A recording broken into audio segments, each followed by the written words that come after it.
Good thoughts from Vision's daily devotion, The Word for Today.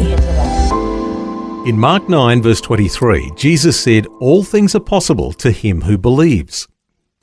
The word for today is the second in a series about having the right attitude. Demosthenes, who was reputed to be the greatest orator in ancient Greece, had a serious speech impediment. Legend had it that he overcame it by reciting verses with pebbles in his mouth and speaking above the roar of the waves of the seashore.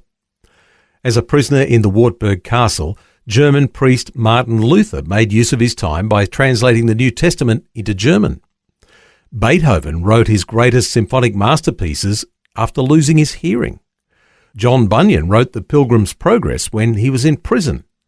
Daniel Defoe also wrote in prison, creating Robinson Crusoe.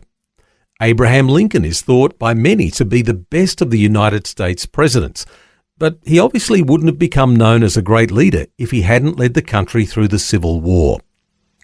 Often difficult situations seem to be involved in producing great leaders and thinkers, but that's only the case when their attitudes are right.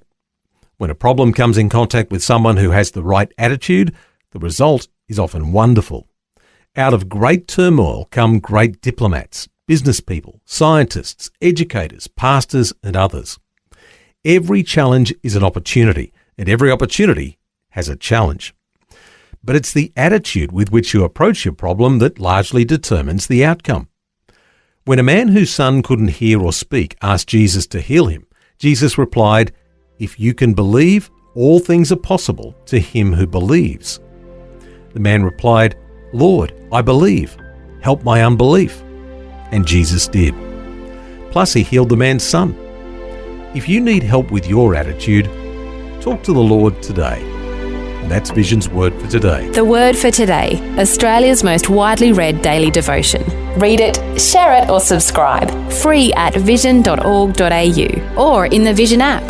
Just another way Vision is helping you look to God daily.